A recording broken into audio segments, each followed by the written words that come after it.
নমস্কার।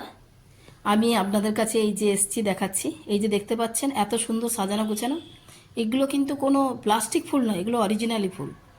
আমাদের বাড়ির সামনের মাঠেতে, কলেজের মাঠেতে ঠাকুর অনুকূলচন্দ্রের জন্মতিথি উপলক্ষে অনুষ্ঠান হয়েছিল।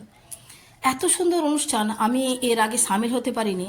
সত্যি ভগবানের কাছে আর ওনার ভক্তদের কাছে আমি ক্ষমা প্রার্থী যে এত সুন্দর অনুষ্ঠান হতে পারে আমার কোনো ধারণাই ছিল না। আগের দিন থেকে হচ্ছিল, তো আমি সেদিনকারও উপস্থিত হতে পারিনি, কারণ আমার কোনো, বলছি আপনাদের কাছে বারবারই একটা কথাই বলছি যে আমার ধারণা ছিল না যে এই অনুষ্ঠানটা এত সুন্দর, এত সুন্দর পরিবেশ, এত সুন্দর পরিপাটি সাজানো গোছানো, অপূর্ব। এলে মনে হচ্ছে না যে বাড়ি ফিরে যাই, বলে যে কিছুক্ষণ থাকি, ঠাকুরের কাছে প্রার্থনা করি। তো ছিলাম, বেশ কিছুক্ষণই ছিলাম। অনুষ্ঠানও হচ্ছে, অনুষ্ঠান আপনাদের সেটা আমি দেখাবো আপনাদের কীরকম অনুষ্ঠান হচ্ছে ওখানে। ভোগও খেয়েছি খুব ভালো, দারুণ ভোগ খেয়েছি।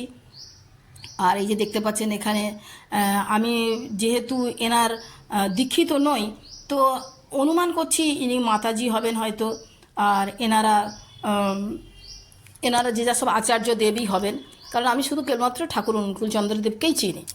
তো যাই হোক, যে এত ভালো লেগেছে গোটা মাঠ জুড়ে, মানুষের এত অবস্থান। আগের দিন থেকে আমাদের যেহেতু বাড়ির কাছে শুনতে পাচ্ছিলাম, আর দেখতে পাচ্ছেন যে কত দূর পর্যন্ত কার্পেট পাতা হয়ে আছে। এত বড় অনুষ্ঠান হয়েছে যে বলে বোঝানো যাবে না।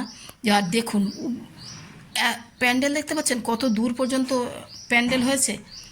তো দেখতে পাচ্ছেন যে তার সঙ্গে খাওয়া দাওয়ার ব্যবস্থা যেভাবে করেছে, আপনাদের সঙ্গে শেয়ার করব যেটা, যে অনুষ্ঠান যেটা হচ্ছে, যেটা চলতি অনুষ্ঠান, সেটা দেখে তো মন ভরে গেল। যে অদ্ভুত অদ্ভুত, মানে সেটাকে আমি আর একটু সময় কেন আমি থাকলাম না। কবিতা